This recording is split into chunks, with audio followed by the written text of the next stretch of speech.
Six, it's 6 o'clock, so we can start the meeting and with a call to order. Where are you? Emma? I can start the roll call. Director Daniels, Here. Vice President LeHue, Yes, here. Director Jaffe, Director Jaffe. I don't see him. Okay. Director Christensen, She says she's on. I see her. She's not muted. Director Christensen, Maybe she's on the phone or something. I don't know.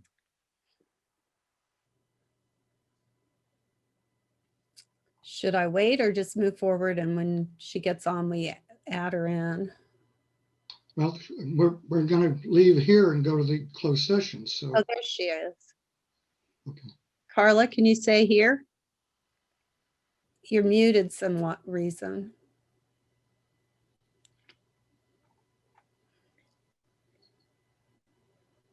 I see her, I see her lips moving. but no audio. She's, oh, is she somehow muted on our side? not that I can see. District Council Nelson, can we mark Director Christensen as here and then work out the audio when we return from closed session? Yes, please. Thanks, Emma. Okay, great. And President Lather. Here. Great. I think she logged out and she's going to try logging in again, it looks like. Okay, so before, see, I can't see on my paper. Before we start and go to closed session, I was hoping that we could find out from the person that wants to speak what items she wants to speak on. Can you please unmute Ms. Steinbrunner? I have unmuted her, President Weaver. Becky? Hello, this is Becky Steinbrunner. Can you hear me? Yes, this is Rochelle Lather. President Lather, I guess it's hard for me to say. Thank you. Congratulations. Thank you. I would like to know what items you were wishing to speak on since you are out of power and wasn't able to make the deadline. Thank you very much for the opportunity. I would like to speak to the closed session and also public comment and item. I'm sorry, I just barely got this back in our system back up today. I would like to reserve the ability to speak on the consent agenda on number 4, number 5, oral and written communications, and item 7.2 and 7.3, please.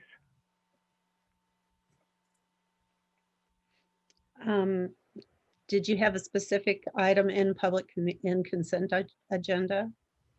Or do you want to just do one thing for the whole consent agenda? Well, I am most interested in the finance status report, production report, and management update. Okay, so now I will have you provide your comments for the closed session. Can Rebecca, can you set the timer? Okay. Ms. Steinbrunner, your timer starts now. Thank you. Thank you very much. And I appreciate your allowing this waiver of your usual requirements and allowing the public to speak.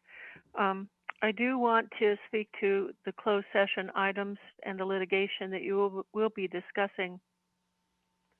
Again, I see the big dollar amounts, and it is not ever my hope to cause financial stress, already more than what your ratepayers are already doing.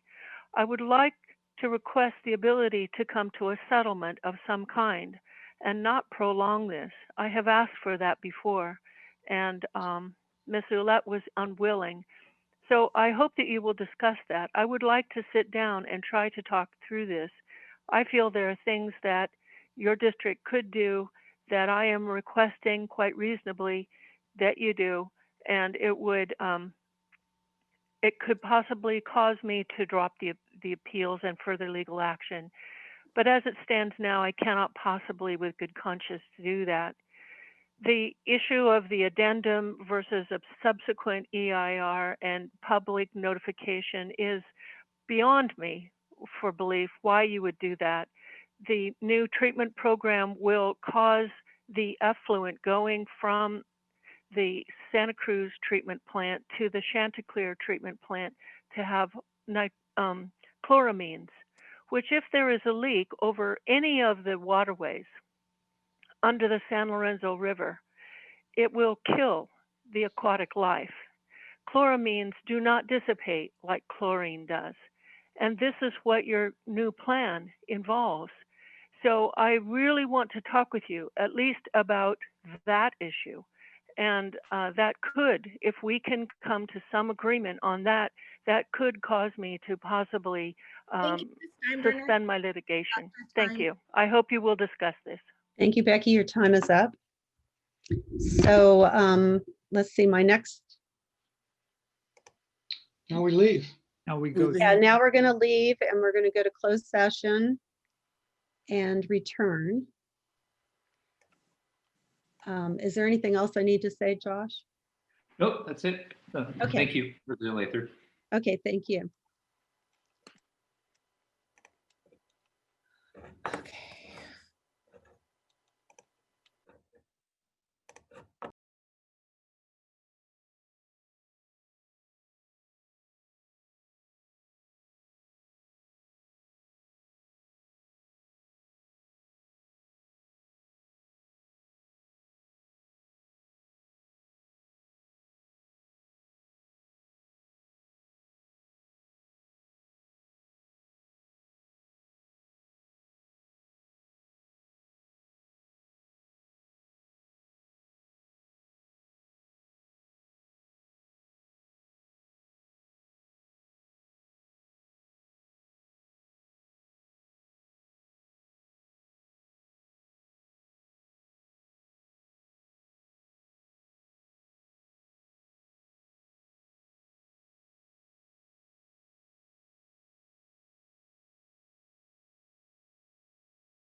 see, is everybody here? Not yet, doesn't look like. So, Josh, Yes, announcing at a closed session that there's no reportable action, but that the board will be reconvening into closed session at the conclusion of the open session. Thank you. also, do we need to acknowledge that Bruce Jaffe is in the meeting and Carla is now, I think, hearable, right? Yes. Okay, so we will move on to public hearing, and there is none. Next would be announcements by board members of items they'd like to remove from the consent agenda. Sorry, this is written. So do we do a kind of roll call and then each person gets a chance? Emma, is that how we do that? That's Yes, what we've been doing. Okay. So who's first? I think I'm first, and I don't have anything. and then it's Vice President LaHue. No, I don't have anything. Thank you. Director Jaffe, Nothing to pull. Director Christensen,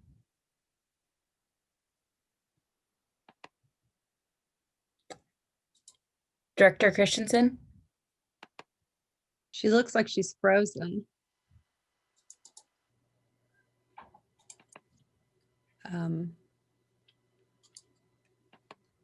Okay, she's going to have to come back in, I think. And we have the items that were requested. I believe, She acted, Ms. is she Steinbrenner. back? No, I was just going to mention that I thought Ms. Steinbrenner felt like she could just talk at 4.0, like at the beginning of the consent agenda, but maybe I was mistaken. She said she had several things she wanted to make a point on, but she didn't. I'm not sure. Okay. And I thought she said she wanted to do the finance status report, the production report, and the management update. You can pull those if you want. She did. I think what is getting at, and Josh, correct me if I'm wrong, but if nobody pulls any item, she still has the right to speak in general for 2 minutes on 4.0 as a whole. Is that correct, Josh? That's correct. So there's no requirement for the directors to pull any of those items. If they do, then she can speak on those individual items. If no one pulls them, then she can speak on 4 in general for her 2 minutes. Okay, so let's see if we can get our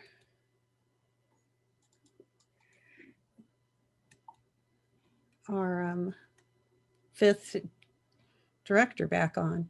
Okay, so I guess it's up to me. I would actually like to pull the finance status report just so that could be maybe explained to me. And that's the one that I was interested in, just so that I understand it better. So I'll pull that one, and otherwise we could, I guess, move on. I don't see. What? No. We need a motion for. Right, we do need a motion, but I was just thinking in terms of getting. She So gets to speak President on Lather, 4. Yeah, President Lather, one option would be to allow Ms. Steinbrenner to have her comment on item 4 while we work out the technical issues, and then hopefully it would be addressed before a motion would be made. Okay, so that's what we'll do. Thank you. So, yeah.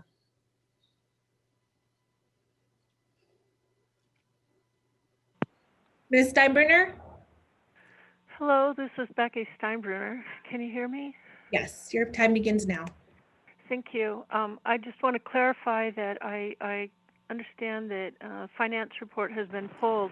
I would like to speak to that when that item is discussed at the end of the agenda. So I will not talk about that now, but I will talk about the production, and I see that the demand is up, unusually high for December. I see this on item 4.5 on page 76. And I have noted that Santa Cruz City's demand is up also. I would appreciate a discussion by staff, from staff, explaining why this production is up significantly for the month of December. I'm sorry, I got some emergency news while you were on break, so I'm in a bit of a muddle. I am actually going to speak during public comment, and then I'm going to have to log out and take care of an emergency, and we'll try to log back in. So I think it's best if I just close for now and let you get on with your meeting, but I appreciate the speaking time. Thank you, Ms. Steinbruner. Okay, Carla's back on. Carla, did you have anything you wanted to pull? Sorry, Director Christensen. You're on mute.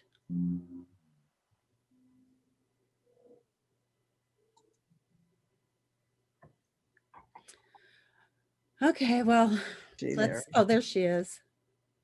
Carla, did you have anything you wanted to pull? No. Okay. So does anybody have? Make a motion that we approve the consent agenda items other than the finance status report, which we will hear at the end of the meeting. I'll second that motion.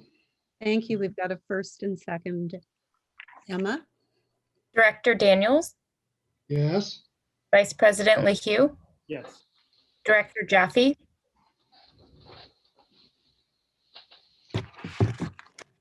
Director Jaffe, Yes. Director Christensen, Yes. and President Lather. Yes.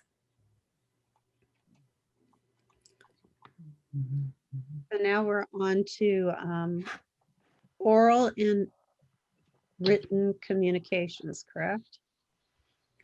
I don't know if Becky's planning on, she's still on the line. But I guess we could give her a chance, but it sounded like she had to go. Ms. Steinbruner?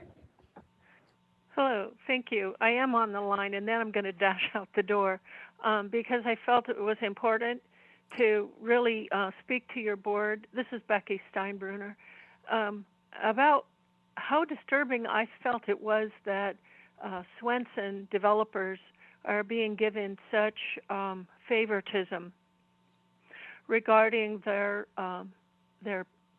fees, their many issues with the Aptos Village project that, as Director Daniels said, the district offers to no other developers.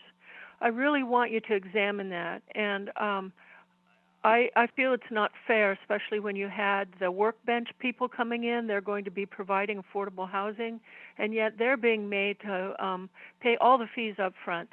This isn't fair, and I really applaud Director Daniels for your challenge to that. And again, I feel it is favoritism to a single developer, and it should not be. I was also disappointed to see the what I am terming King of the Mountain process to determine the vice president of your board. I was very disappointed to see Directors Daniels and LeHue repeatedly force their will upon the rest of the board, and it was obviously very uncomfortable for the board, and I really saw no reason for it. The issue was that, and it was very clear that Director LeHue wants to be in charge when the Pure Water Soquel comes in and wants the glory, and it was very disappointing to see ego prevail over equality and diversity at a time when our country and our community really need that and value that. I want to congratulate you, Chairman Lather, on your appointment, and I hope that the board will reconsider this and to put Director Christensen in line to continue this. Director Daniels' comment that he felt there needed to be a strong person to help guide the next person showed his disrespect for Director Lather's own qualifications and intelligence, and I was very offended and disappointed by that action in general. Thank you. I Thank did you. not say strong, I said experienced. That is correct, and I am not offended, so that is fine with me. So do any board members have any oral communications? I have some things I wanted to say. Okay, That's okay. yes, Bruce. Okay, so we're sitting here kind of mid-January, and normally by this time of the year, we've had, on an average year, 14.5 inches of rainfall, almost half of our total rainfall for the year. And of course, what we've actually had this year is 3 inches. That's an 80% deficit. And unfortunately, sometimes these climate things happen randomly. There have been many papers about what they're calling the mega drought that we're in. In the last 1,500 years, there have been 4 mega droughts, and we're starting one now. And so far, our start is worse than 3 of those 4 mega droughts. So that's very unsettling. And so what we're seeing this year is partly random, but it's not completely random. I mean, the climate change is a good part of it. And as climate change gets worse and worse, we can expect to see things like this happen over and over again. So for me, although we're talking about demand tonight, I think the biggest question for us is supply, because we will need the water. We may need a lot more water than we've estimated we need.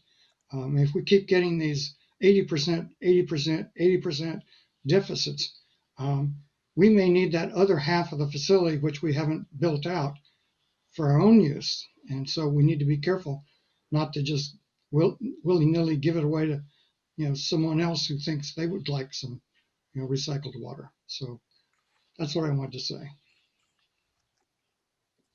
Okay, is there anyone else that has something to say on the board? No, I was going to mention the same thing, and that we're already having fires in January. So that things are already so dry. So I'm glad you mentioned it. Which may be the reason for our increased production, because people's Irrigation. low, even the low water irrigation needs some water. So Carla, did you have anything? No. Okay, thank you. And Director Jaffe? Nothing at this time. Okay, so then we'll move on to reports. District Council? Thanks, President Lather. Just a very quick one.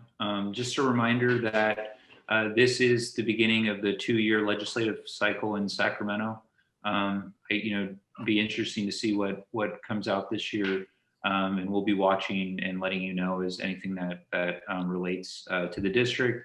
Importantly, I do think we'll probably see some tweaks to the Brown Act to account for this sort of Zoom universe that we've been living in for the last year, and potentially allowing more flexibility in teleconference meetings going forward, but it's just something we'll have to see as it develops. I'm happy to answer any questions. Thank you. Thank you, Josh. So now we're on to administrative business. There are no will serves, so we can go to 7.2, the 2020 Urban Water Management Plan Draft Demand Projections for Board Consideration. Shelley, is that you? Is that why you're popped up? Yes. So I'm Shelley Flock.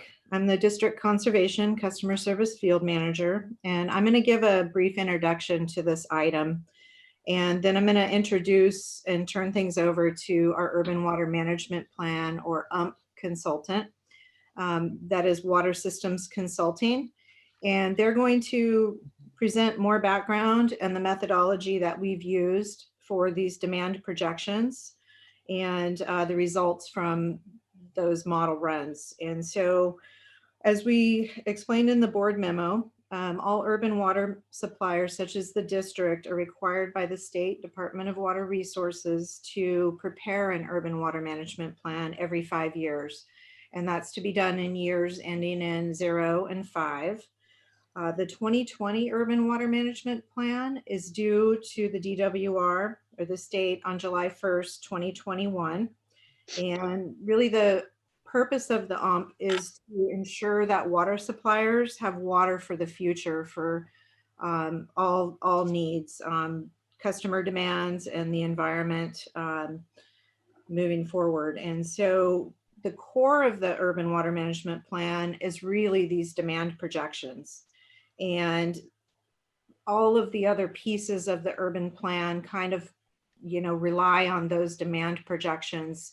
That includes the supply and how you're going to meet the demands that you're projecting, and also the water shortage contingency plan section, which identifies how you're going to bring supply and demand into balance during both short-term and long-term water supply shortages. So that's kind of the big picture about the UMP. As everything really follows the demand projections, we're starting with those first. We've been working on these for probably a couple months, and a team of district staff from Ron, the general manager, to Alyssa, Abby, and I, and the conservation department, input from Melanie and Leslie, as well as our technical consultants, WSC. And we've really looked at, I think, at a lot of different options and tossed around a lot of ideas to come together with what we're presenting to you tonight. The objective of the demand projection is really to come as close as possible to estimating future demands. However, it's really critical for supply planning to not underestimate and find yourself short and not be able to meet your supply needs. So I think just as a whole, for these purposes, you want to err on the high side if you're going to err at all. So that's something to consider. Another important consideration is a little bit different of approach from what we've taken in the past, and that has to do with new kind of state guidelines that you really want to, when you're setting your demand projections, you really want to look at baseline periods that are as representative as normal as possible. And that means that they're not affected as much by disruptive events like economic recessions and drought. And so it's kind of hard to find those sorts of periods in this day and age, but we've chosen a couple periods that we think kind of best meet that objective. And really with that in mind, I want to now introduce our consultants. So we have Spencer Waterman and Patricia Olivas from WSC. Spencer was also the lead on our 2015 Urban Water Management Plan. And at that time, they developed and built a demand model for us, which we've taken and updated with new information for the 2020 demand forecast. Spencer's an environmental professional, and he has extensive experience completing urban water management plans in a few previous cycles. He's also a member of the DWR's Urban Water Management Plan work group that has helped the DWR develop the guidebook that they push out to suppliers to help us complete the plans and identify all the components that are needed.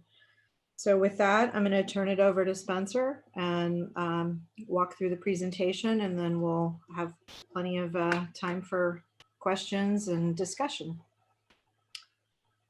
Spencer? Thank you, Shelley. Can everybody hear me okay?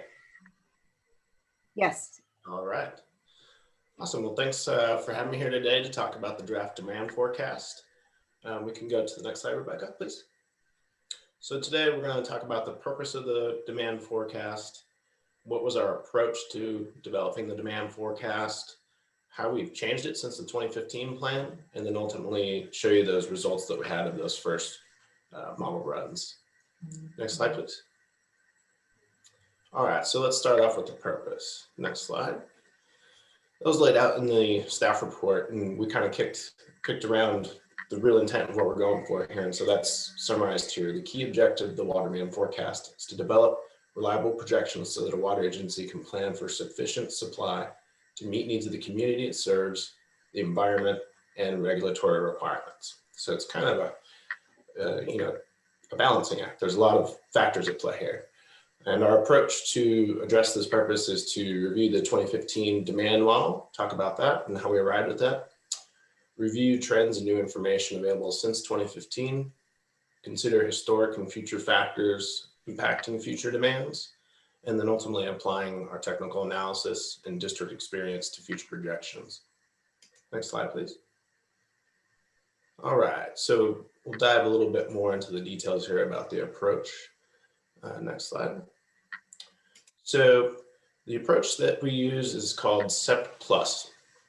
And so what is SEP Plus and why use it? Well, SEP stands for Social, Economic, Political, and Technological Considerations. And really these incorporate comprehensive, historic, and forecasted data. And it allows us to use that data to also allow for adaptation for local conditions in projecting demands.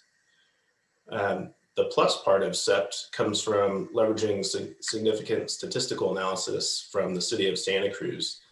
And they used a different model called an econometric model, which is a bit more data intensive, but still locally relevant. And that's why we employed it as part of our forecast. The key feature that we pulled out of that were elasticity factors, which help assess demand response to certain parameters that influence demand for each customer type. Next slide, please. All right, so we'll talk a little bit more about the process here. The first step in developing the model is to look at baseline demand factors. And so, as kind of Shelley alluded to earlier, we're talking about baseline in terms of what DWR is thinking about it in their recommendations for the new 2020 UWMP requirements. And really what we're trying to get to there is looking at kind of an average year of normal demand, quote unquote, where influential factors aren't at play. So it's just important to keep that in mind. That's kind of this first step. And then later on looking at revised demands that happen due to short-term conditions or long-term conditions are addressed in the water shortage contingency plan, as well as the demand management measures section of the UWMP. So in establishing that baseline, we looked into multiple customer categories, both indoor and outdoor for each customer type, because each customer type has a unique demand pattern that you can expect to change over time a little bit differently than each other. Go ahead, next button there for me, thank you. All right, so after we choose our baseline demand factors, we'll apply parameters to them, representing changes over time based on a few factors, which if you press the next button there, shows the factors that we looked at. We looked at a host of them, but ultimately landed on evaluating rates, climate, real per capita income, unemployment, and technology savings. And the table there at the bottom is just kind of a rough imagery for how that works. So we start with our baseline as 100%. And then over time, we expect demand to be shaped or adjusted by a certain percentage over time. And that could either be a higher or a lower adjustment, depending on what parameter we're talking about, which I'll go into in a little bit here. So we can go ahead and go to the next slide. The last step in the process is to use future development unit estimates from AMBAG and the county and apply those adjusted demand factors to future housing and employees to get our ultimate new demands. So we can go ahead and go to the next one. All right, so in this slide, we're summarizing all of the different new information that we've updated since the 2015 model in those components that I just described. So for demand factors and baseline, we looked at historical district customer water usage and analyzed trends there, and also considered the impact of conservation programs. And then we use those to establish our demand factors. And as I mentioned earlier, those demand factors are changed by parameters as shown here from these sources. So for climate change, we used CalAdapt as our source. That was based on a DWR recommendation. For technological savings, we also used DWR's recommendation for future water use objective efficiency standards. And we also supplemented that with a study from the Pacific Institute. And then for economic data, we pulled that information from Caltrans, and we also pulled in, as I mentioned, the elasticity factors and statistical analysis from the city of Santa Cruz, and ultimately applied those to growth projections from AMBAG in the county. And we worked in a couple of meetings and through a couple of memos with AMBAG, the county, and the city of Capitola to really discuss about what they think is going to be the reality of new state requirements coming down the line for housing. And so we'll talk about those in a little bit more detail there, but they have reviewed all of our analysis and vetted it and have deemed it appropriate. Next slide. All right, so kind of the first step, as I mentioned, is selecting the baseline. So our first thing to do is we looked at, okay, well, what's happened in the past in these recent years to determine a baseline that's reflective of, a longer term uninfluenced demand year.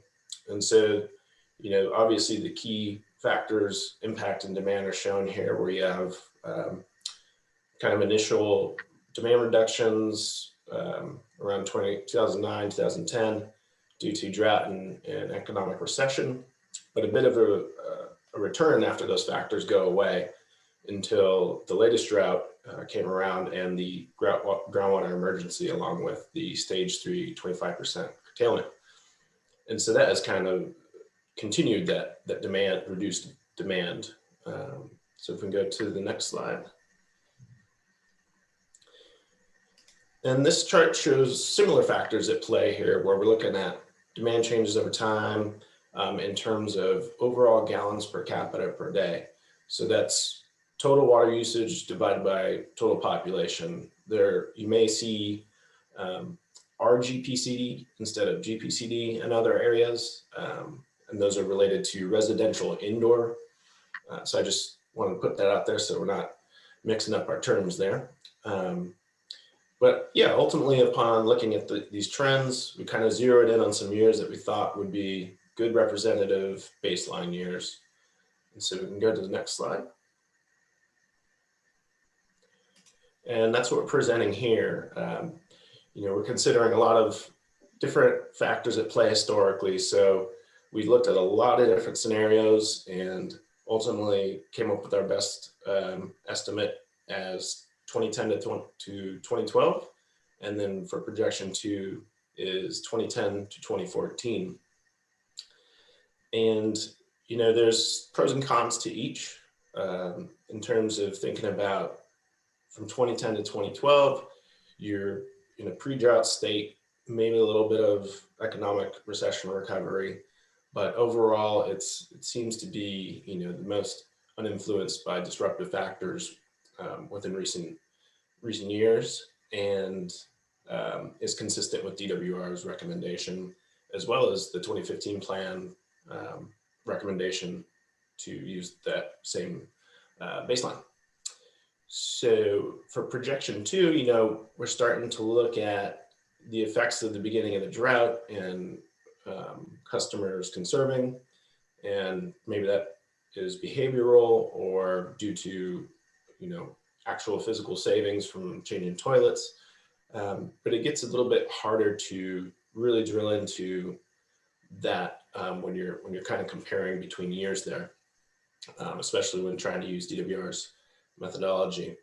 And so we still think it's a good representative baseline, just has a little bit of items to consider.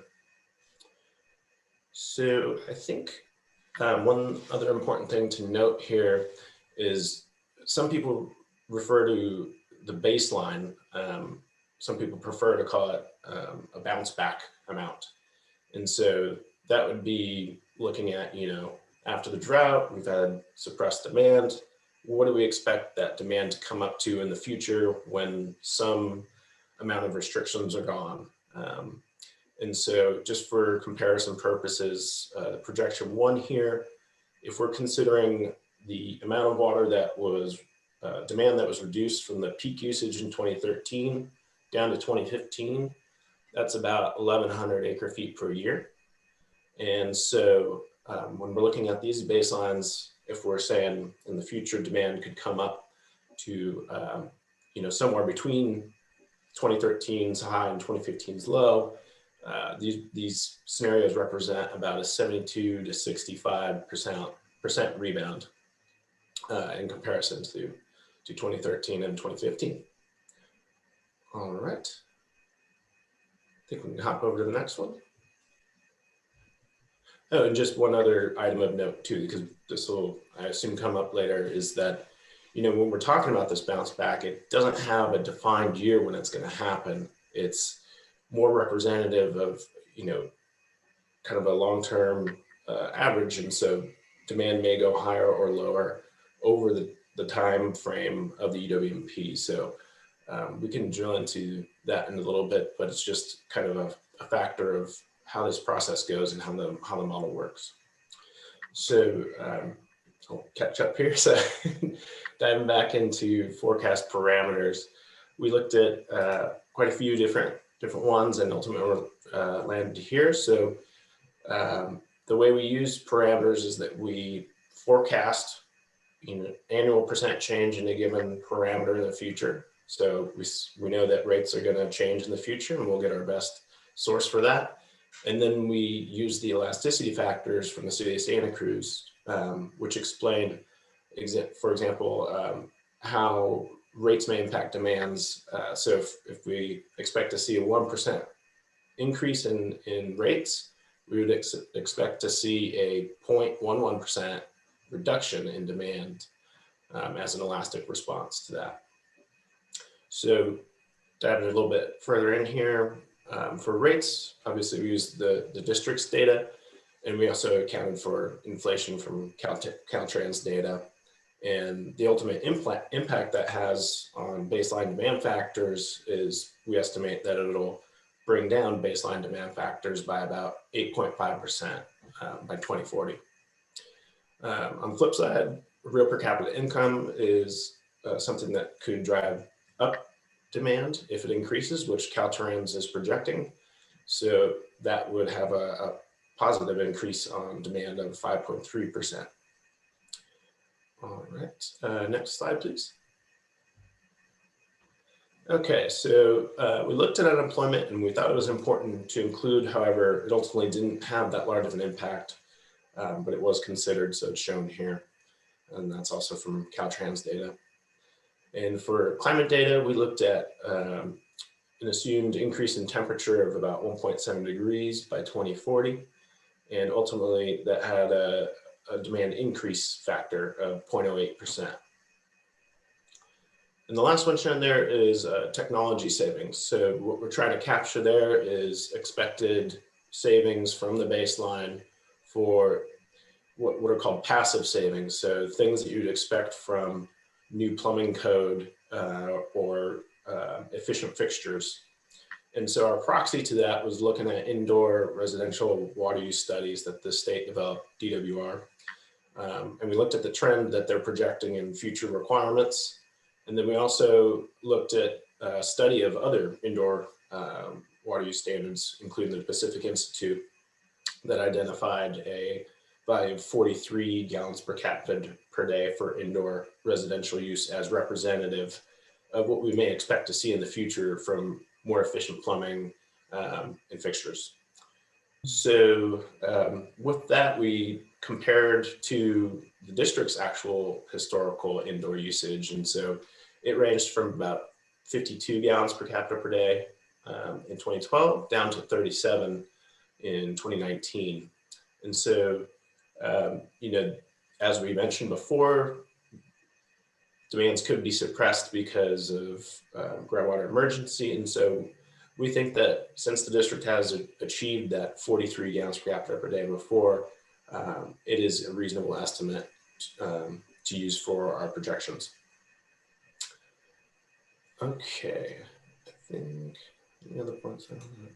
Oh, and just kind of for context, we're working on a lot of these plans throughout the state, but one that we compared to was the city of Santa Barbara, who developed a really in-depth end-use model where they counted up how many customers have every single toilet fixture replaced or not, and then they estimate how much they can expect to reduce their water in the future due to those fixtures and plumbing code changes. And so their model really ran in line with ours. They do have a little bit higher per capita water use, and so they were estimating that they could reduce their usage by about 11%. And we also looked at the city of Santa Cruz, who had the same kind of model, an end-use model from the Dallas Water Management. And they were expecting that they could reduce by about 8.6% due to plumbing code changes alone. So we're kind of right in the middle there in our assumption that reducing water by about 9.6% from the baseline. Okay, so next slide, please. All right, so now that we brought in all this new information and we adjusted our demand factors and baselines, we're looking here at the revised growth estimates from AMBAG and the county. And so in 2015, we used a regional growth forecast, or RGF, as they refer to it, which they revised in 2018, shown in the gray there. So as you can tell, since 2014, their estimates came down quite a bit. And then after AMBAG did their analysis for 2018, the county took their model and then started developing it based on new state housing regulations and accessory dwelling unit policies and things of that sort. And so their projection actually went a little bit up compared to the 2018 RGF. And one of the things to note in our discussions with them is that they acknowledged that their model was a little bit, it was inflated in the beginning years just because of the way the model works. And so what the county and AMBAG recommended doing was that they use AMBAG's 2018 RGF estimates for current units, and then using the county model for future units. So we interpolated between the gray and the tan line there by using the green line for our growth rates. All right. So you can go ahead and click 2 more times, Rebecca, please. So yeah, in summary, you know, we realized that the amount of housing units went down in 2020 based on these new AMBAG estimates, which makes you have a higher demand factor, but ultimately the number of units forecasted in the future is lower. So we used the county travel model for the ultimate future units. And yeah, so next slide, please. All right, so considering all of those, we pulled them together, and we can go to the next slide here and show projection 1. So projection 1 shows here, you know, going up to about 4,000 acre feet at some point in the future. I mean, we have to show a year to use the model. So it's showing 2025 as that point in time where it kind of peaks. And then ultimately, due to the parameters influencing demand over time and demand use patterns, it goes down to about 3,700 acre feet in 2040. And the blue line there is showing existing customers and how they're anticipated to use water in the future. And the orange bar is showing future customers that don't exist yet. Okay, let's move on to projection 2, please. Okay, so this one looked at some years when we had some conservation in effect because of the drought in 2014. And so the baseline's a little bit lower and the rebound's a little bit lower to about 3,900 acre feet, but ultimately ending up, around 3,700 acre feet in 2040. Okay, next slide, please. And this just shows the comparison of the two. They're going downward from the baseline peak at the same rate because they have the same parameters applied to them. It's just the baseline is different. So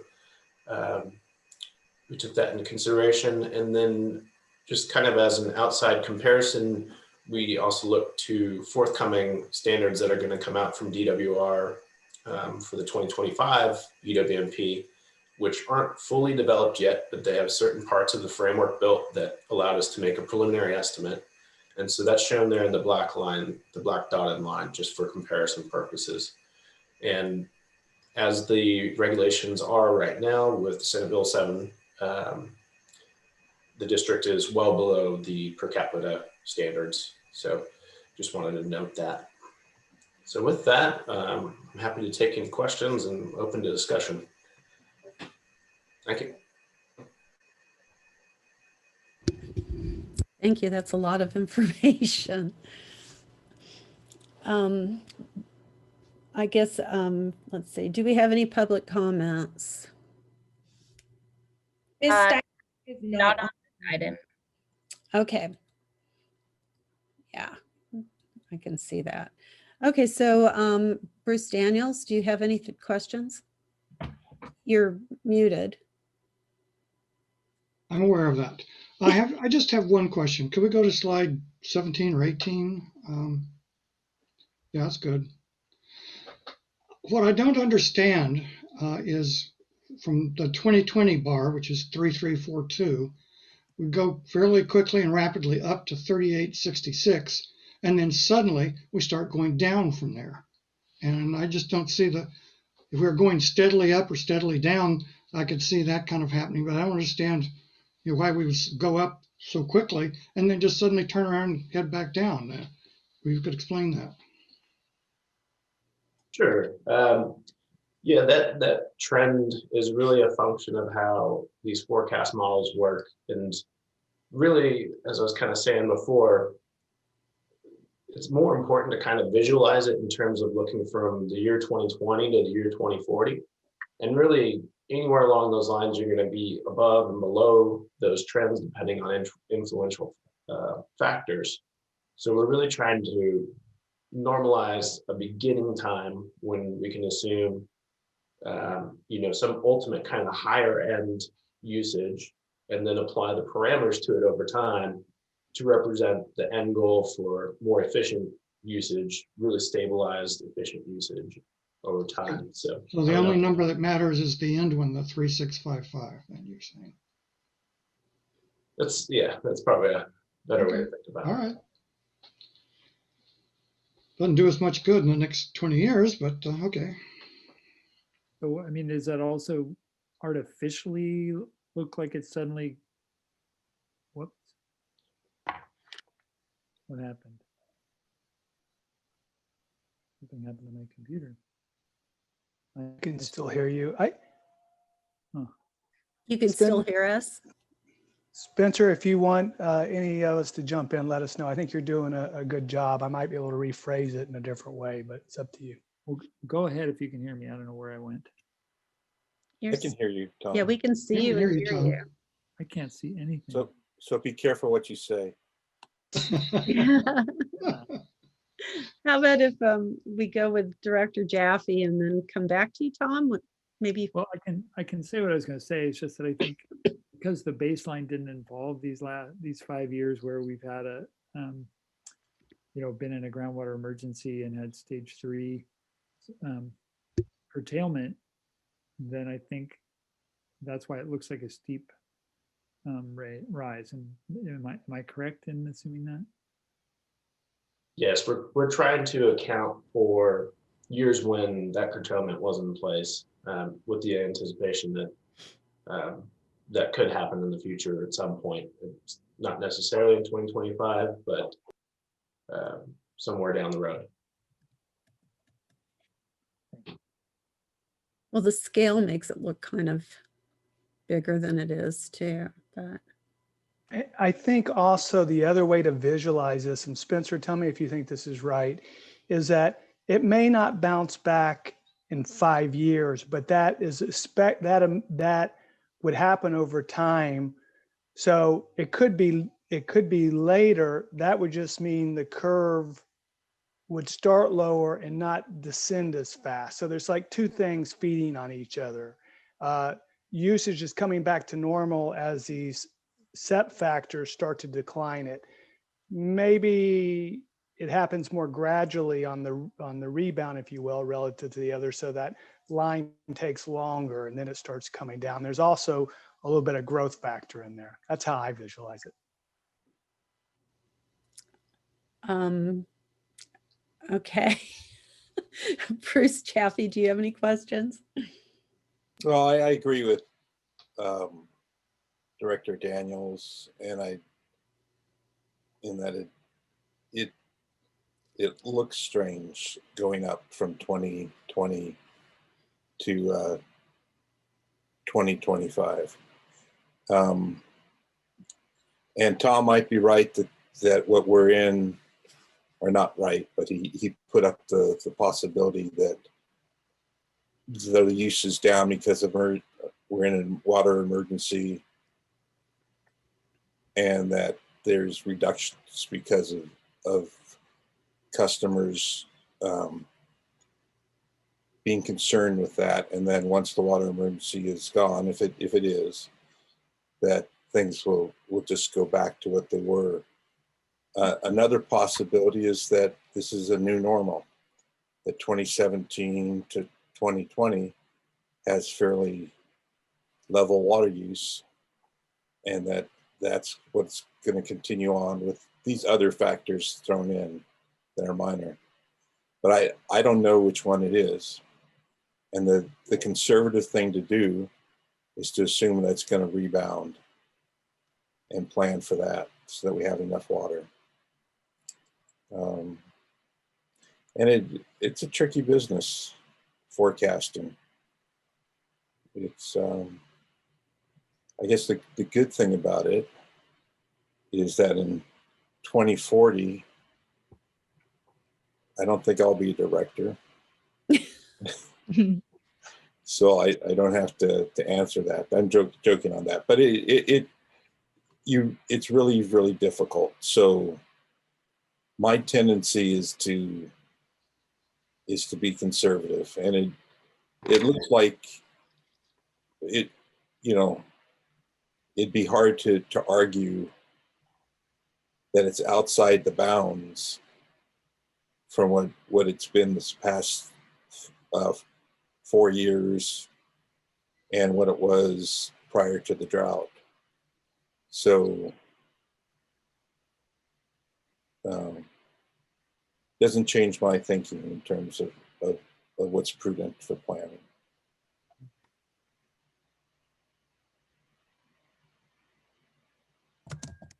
Okay. Carla, did you have anything to ask? Yes, I did. I had some of the same qualms that the previous board members had, but I wanted to ask you what were the changes you made in your forecasting methodology from 2015 to 2020? Because the from 2015 resulted in some higher usage predictions that were pretty there's a big difference from your from our actual use, and so I wanted to I think there's a reason to just be concerned, because we want to be able to provide and estimate correctly water usage and especially a rebound, but we don't want to really prepare for an exaggerated demand, and that's what I'm worried about here. And also I'd also like to point out, a couple of legislative factors will be coming in the coming years. I won't be around either. I agree. Like the possibility that direct potable reuse will be approved in this interim, between 2020 and 2030, for example. The state we know is researching allowable outdoor irrigation for California, especially like landscaping irrigation. And they're likely to come out with some guidelines on that, especially if we continue in this mega drought that we're in. So it's quite possible that these estimates, the more accurate time frame is the 2015 to 2020, is more accurate than the 2010 to 2014. And, of course, our,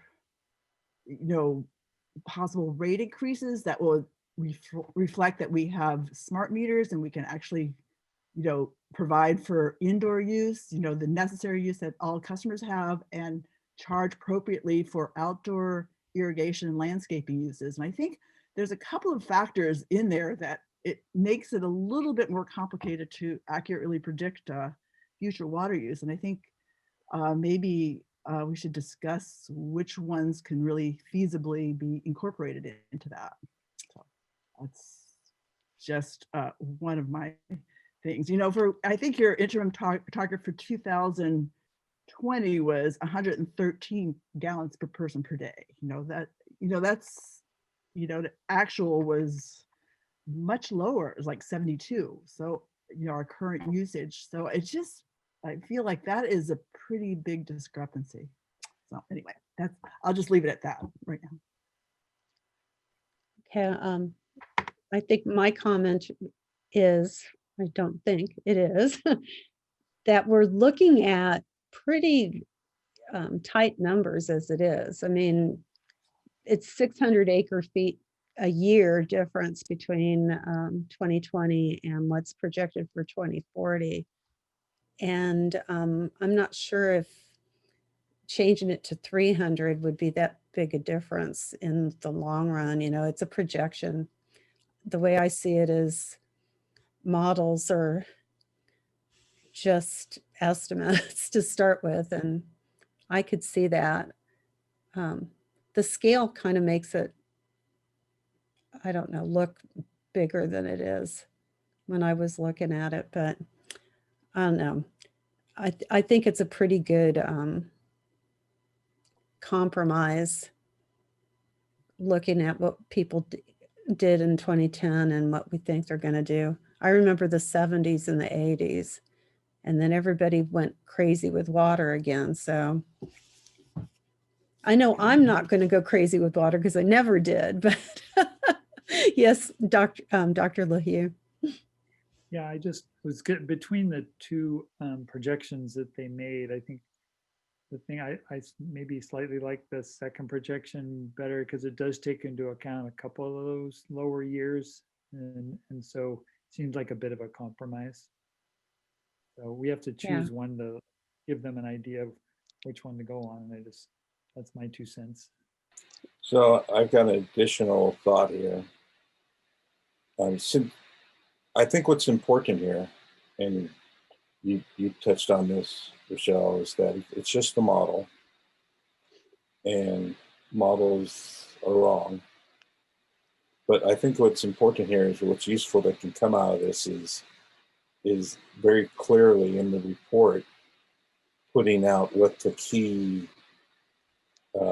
assumptions are. And I think the key assumption here is what the baseline period is. And there are other factors that have an influence as well. And that is what would be useful to me is to just have that spelled out so that in planning for the future, I can pay attention to those things. If there are changes in those things, then it can change my thinking. I have another comment.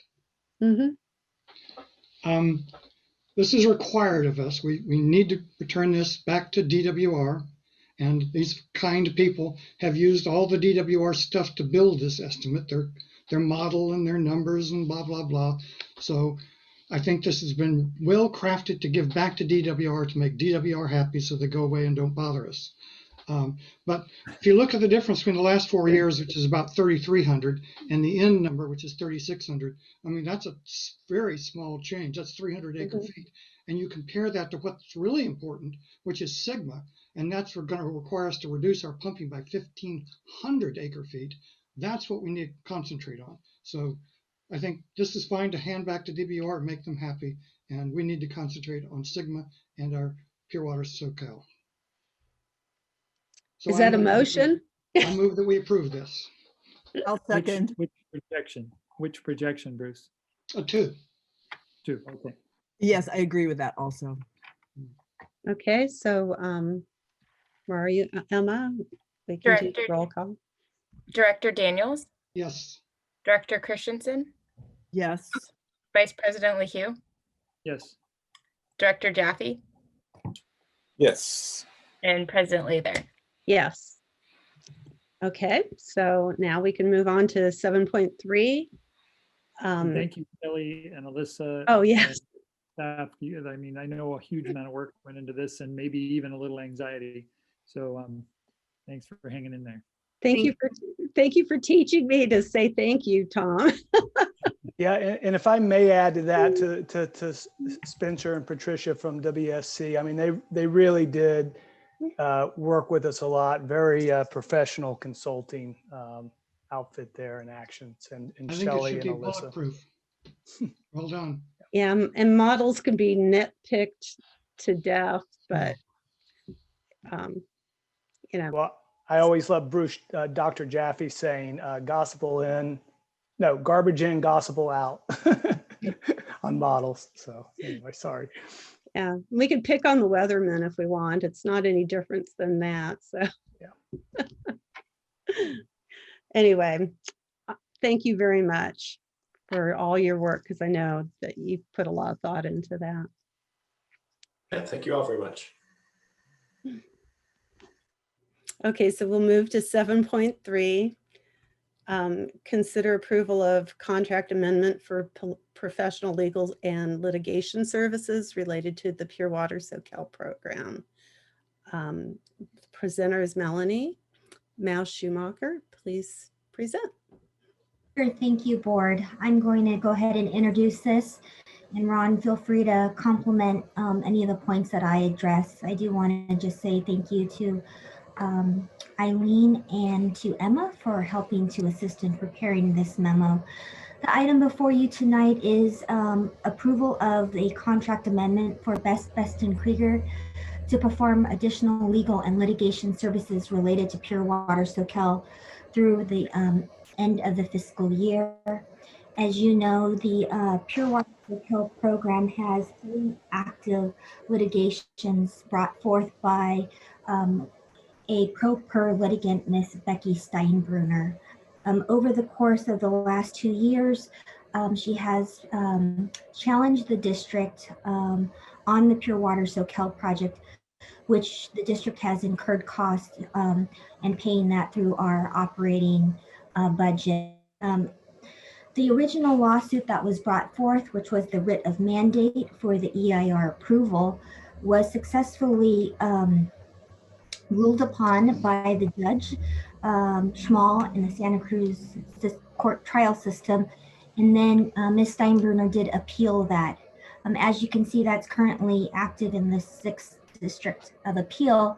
In addition to that, Ms. Steinbrunner has also brought forth a legal challenge to the Coastal Commission and his name, Soquel Creek Water District, as a party in that lawsuit. She also has challenged the recent EIR addendum that was brought forth to the district as well. And so with the challenges that have been brought forth, we have had to lean quite heavily on our SqCWD attorneys as well as our general counsel in providing assistance through this process. As of right now, and what we're bringing forth, and we can definitely answer questions, but we are looking at some additional financial coverage because this was not budgeted in our Pure Water Soquel program. Unfortunately, litigation and lawsuits are not covered through outside funding sources. So this does come out of our operating budget. And for this, we are asking for this money to actually come out of the operating contingency reserves that the district does hold. As mentioned in the board memo, and I just want to reiterate that to date, we have spent over $610,000 to kind of defend some of the charges that this litigant has brought forth to the district thus far. We are looking at, again, having to have enough funds to cover that as we go forward with these next 3 lawsuits.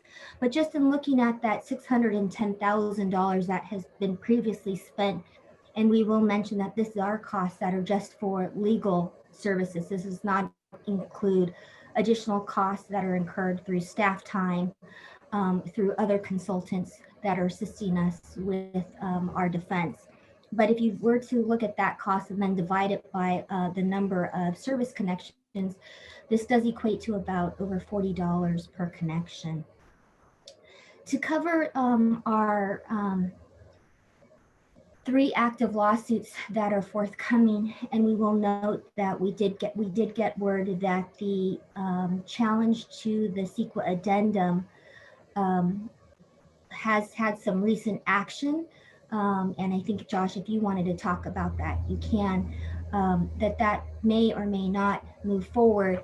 The district is still anticipating about $625,000 to cover additional legal expenses through the end of the fiscal year.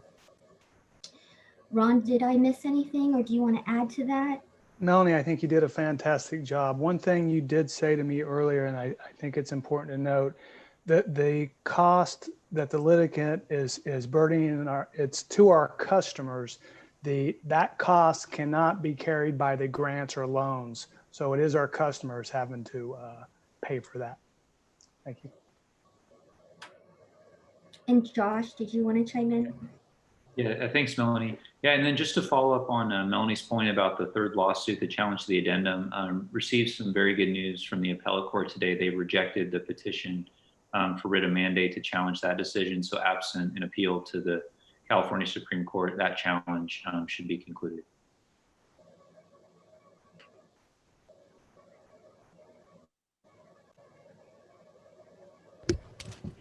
So if that's it for the presentation, we could go to directors if there's any director questions. Public comment? Oh, public comment. The member of the public wasn't here the last time I looked. But... And she still is not. Okay. Either. Can I just mention one thing? Yes. Okay, so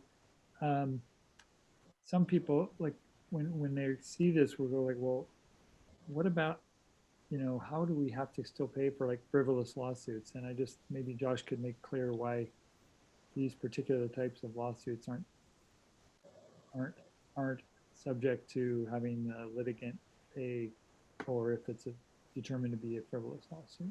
Yeah, thanks, Director LaHue.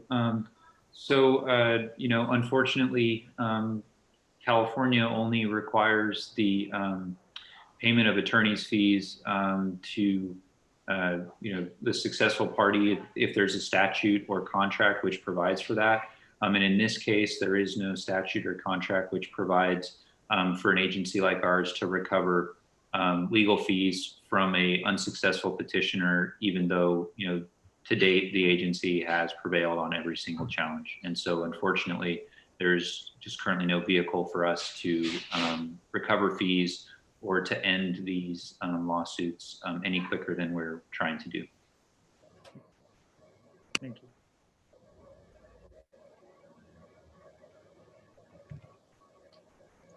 Anyone else?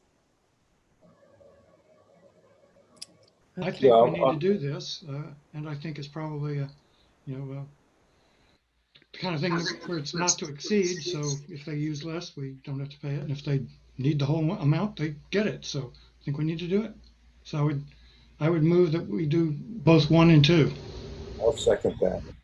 But I wanted to comment that it along the same lines as Director Daniels, is that I feel like there's not a choice here. That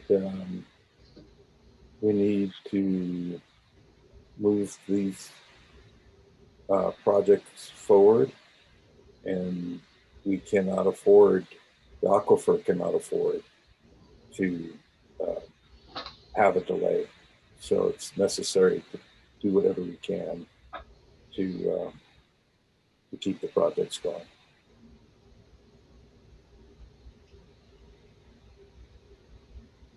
Okay, Director Christensen, did you have anything? I don't see you, so. Okay, so Emma, can you do the roll call, please, on the? Do we have a second? I did Yes. second. Okay, good. So roll call, Director Daniels, Yes. Vice President LeHue, Yes. Director Jaffe, Yes. Director Christensen, Yes. and President Lather. Yes. Now we can move to item 4, the consent agenda item that was pulled. I was just interested in maybe a Finance 101 presentation by Leslie. There's a lot of details in there, and what I see is that it looks like we're doing fine. Yeah, and this is Leslie, and we will be going over this in more detail at a later meeting when I start bringing some other potential graphs to the board for consideration.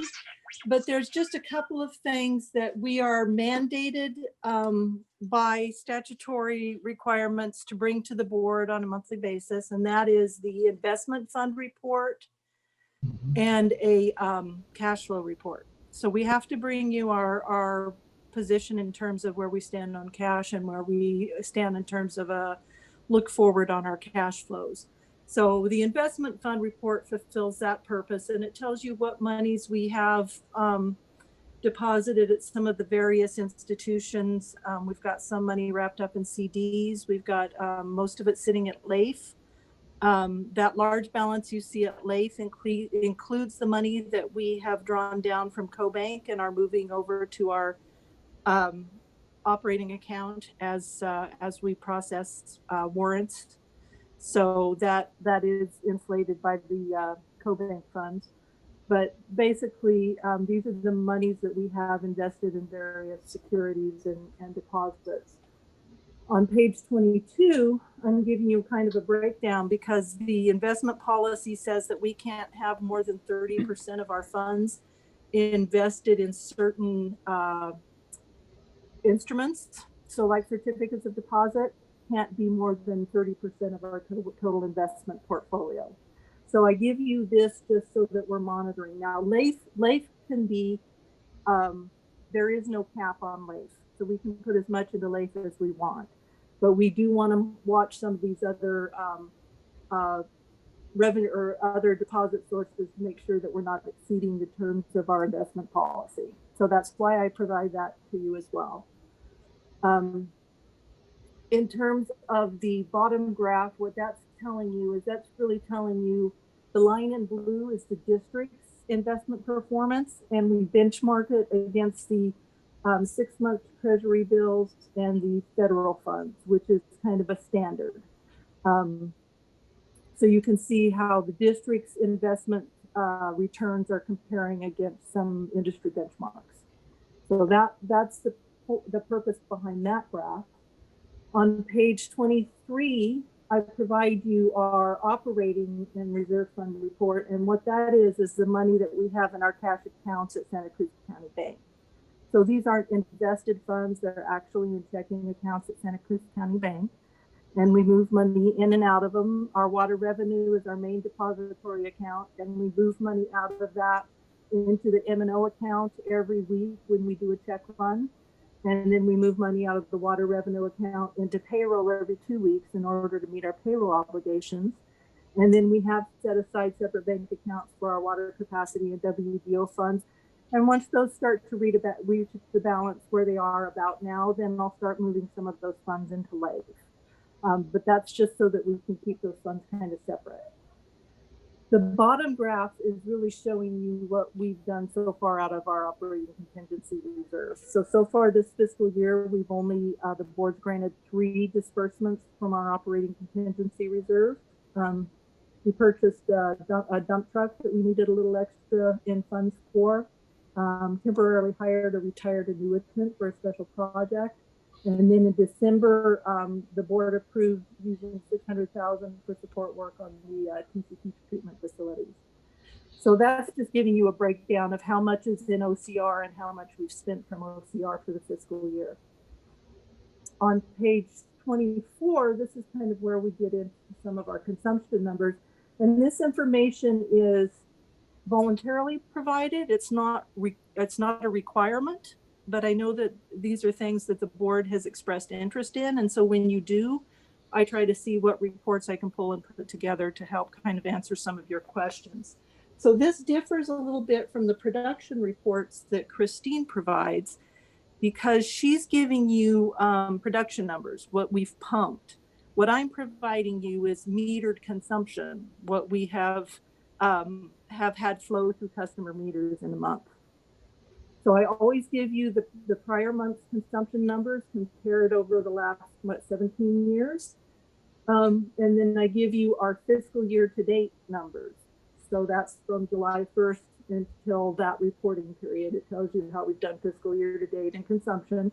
And this should track along in terms of trends. It should track along with what Christine's consumption numbers are showing you, or her production numbers are showing you. I know that she's showing an increase in December production, and you're seeing a corresponding increase on my side in metered consumption on the part of our customers. So the bottom graph on this page is really showing you, okay, now I've shown you what that metered consumption was for December and what it was for fiscal year to date.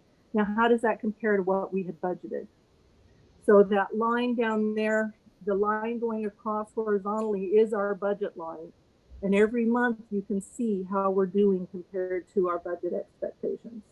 We dropped a little bit below budget in November.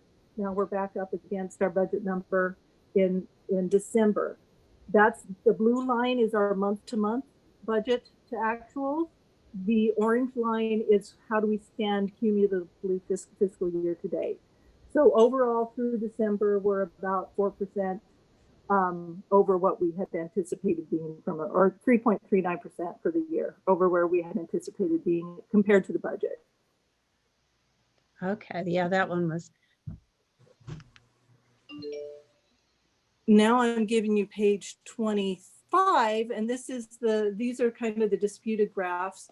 The reason I had provided these graphs was because at this time last year, the board, we had some customers and members of the public stepping forward and saying, okay, you said that 70% of customers would be impacted by the rate increase. And so the board was wondering, well, is that in fact the case? We made that assumption that 70% of our customers would be impacted or would not be impacted when we did the rate study. Now we're coming along kind of like the modeling efforts that you're seeing on the UMP side or any other modeling. We're coming up against that modeling and showing you, okay, here's what is actually happening. Now that we have customers consuming, we can take a look at their performance. And so the top tier is how many units are being consumed within each tier for that month. So you can see for December that 14% of the units consumed were in tier 2 and 86% were in tier 1. In July, you can see that, okay, that changes considerably. You've got twice as many people consuming in tier 2 and 74% in tier 1. So you're still seeing some summer spiking in terms of tier 2. Then when you get down to the next graph, the top graph is consumption.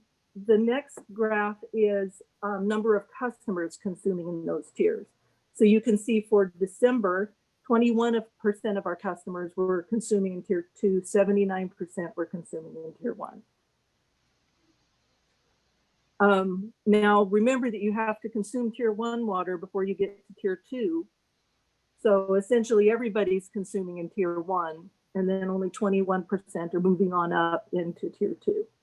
So that's what that shows. The graph on the bottom left is our average consumption per tier. And that again kind of correlates to the very top graph. You're talking consumption in units. And it's looking at both what our fiscal year to date average is, as well as what a 12-month rolling average is. Because when they did the rate study, they looked at what was the customer impact over the course of a year, over 12 months. And they came to the assessment that over the course of 12 months, 70% of our customers would be consuming in tier 1, and 30% would be impacted by tier 2. So you can see that in terms of consumption in units, we are actually seeing 80% of our consumption occurring in tier 1 and only 19.28% over the last 12 months occurring in tier 2. But when you look to the graph on the right, now you're not talking consumption in units, you're talking customer impact. The number of customers over the course of 12 rolling months. We've got 75% of our customers all staying in tier 1, and then another 25% roughly that are being impacted by that tier 2. So why does that actually, why does go it, ahead. the number of customers, it looks like it's going up to 250,000. That's because that's 12 months. Oh, Those customers consume for 12 months. So there would be, 14,500 customers roughly. And then the times 12, because they've gotten 12 bills. So that's why that looks so high. Now remember, this is just residential consumption as well. So it does show us that we're performing very well against where Ref Tellus had anticipated our customers would be. Go ahead, Director Jeffy.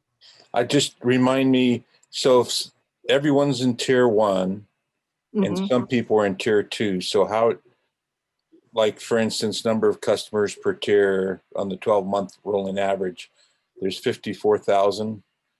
So that means that those 54,000 are included in the 162,000. Right. They first consume tier 1 water, and then they're impacted by tier 2 once they hit 5.99 units. Okay. So the tier 2 is, yeah, well, I'll talk offline about it. I don't think I understand. yeah, well, this is giving me a better idea of what. And you guys may decide when we postponed this discussion on some of these graphs because we reallocated our resources to working on something else in the near term, but we intend on bringing this back to you probably in one of the February meetings. And so we can have a real good discussion over what kind of information are you looking for. What I was trying to show with this graph was how did we compare to what the Ref Tellus study thought we would be doing in terms of customer impact. So we did need to run the information the same way they had run it in their model. And where's the comparison? Well, they had said 70% of our customers would be in tier 1 and 30% in tier 2. They said that the rate increase would not impact 70% of our customers by more than $5. And that's because they're in tier 1. And our 12-month rolling is average is showing actually even 75% of our customers are all are in tier 1. And we're only seeing 25% impacted by tier 2. Gotcha. So on the revised graph, you might actually show the Ref Tellus projections for comparison. Yeah, if you wanted to see that, it was 70-30. Or just a footnote. Yeah, okay. And then the last page, I'm sorry, did we have another question? Yeah, sorry, I'm still on that graph. The 12-month rolling average part, does that mean that some of the people that are listed in tier 2 might have only been there for 1 month out of 12 or, Right. okay. So- Yeah. And some may have been there 12 months out of 12.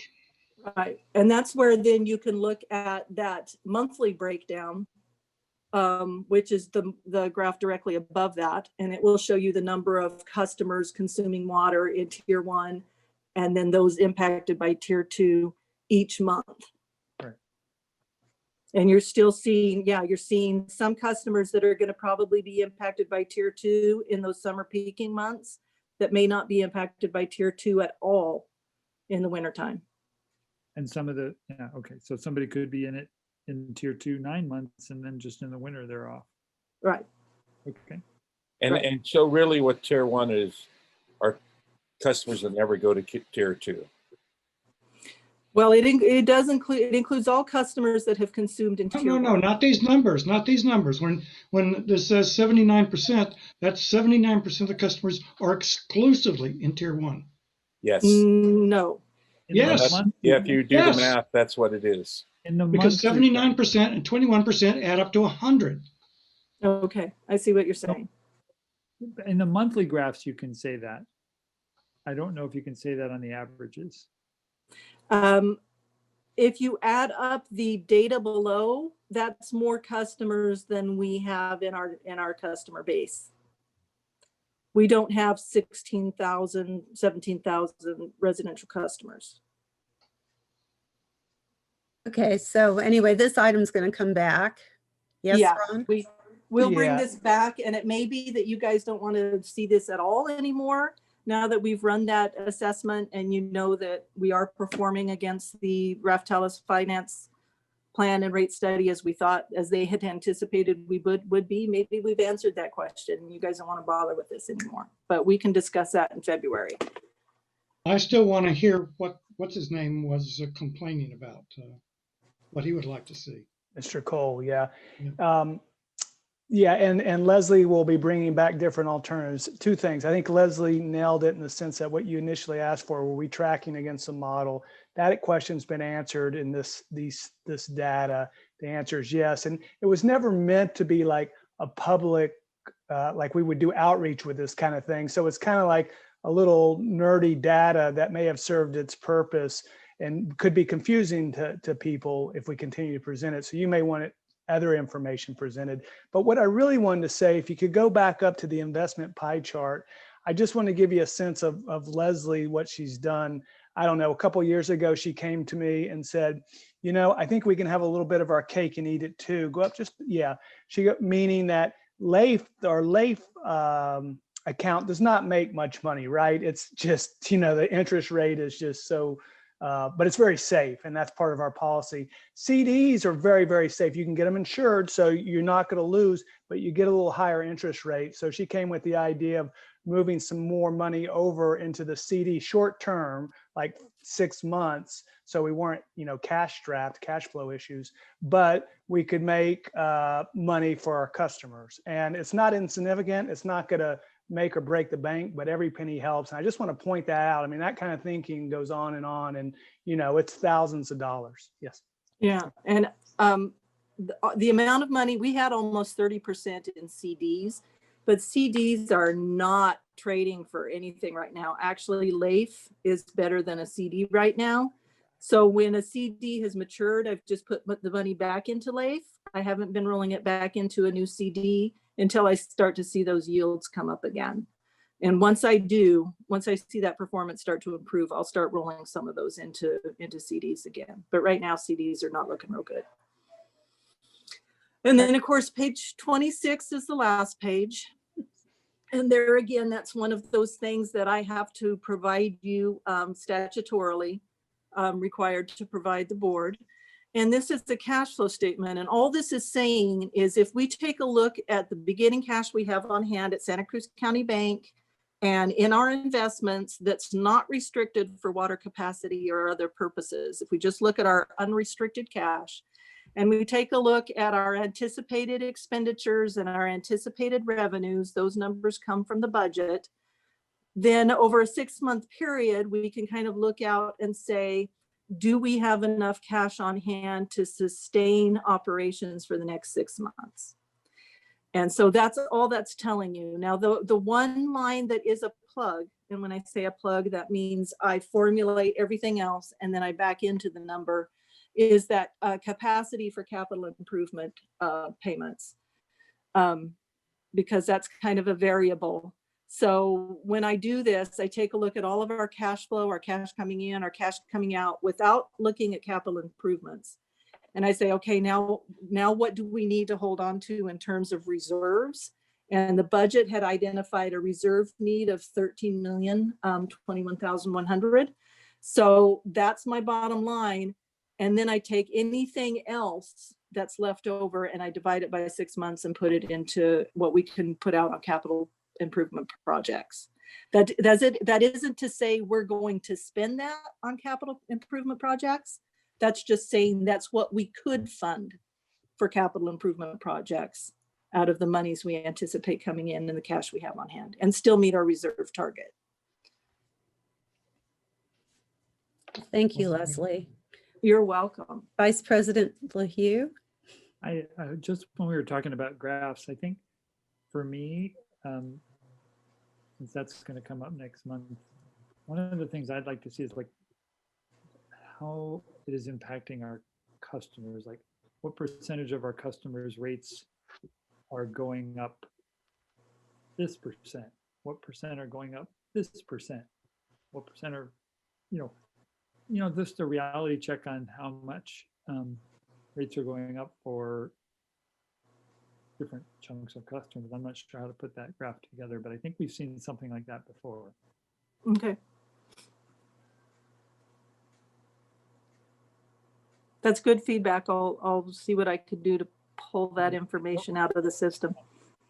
And when I bring this to you, hopefully in February, I'll be bringing some proposed graphs to you. I'll also kind of be bringing you an estimate of the level of effort it's going to take every month to pull this data together so that you can decide whether or not it's worth the staff resources to do that every month. Okay, so I think we still need a motion on this.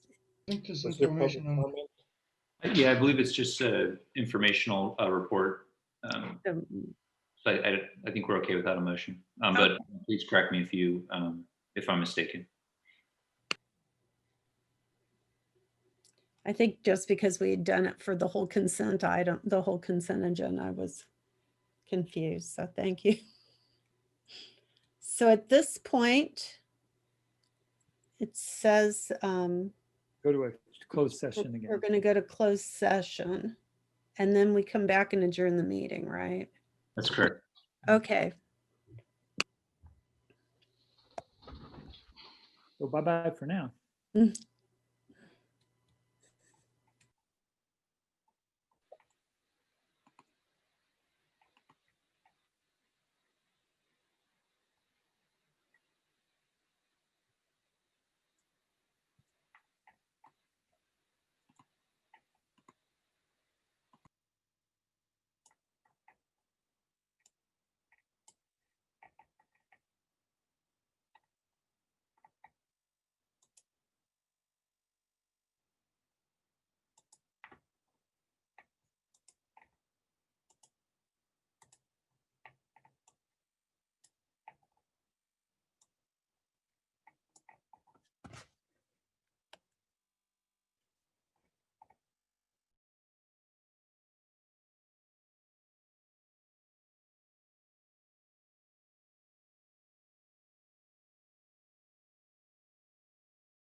The meeting adjourned at 8:30 p.m. and there was no reportable action on items 1.1 and 1.2.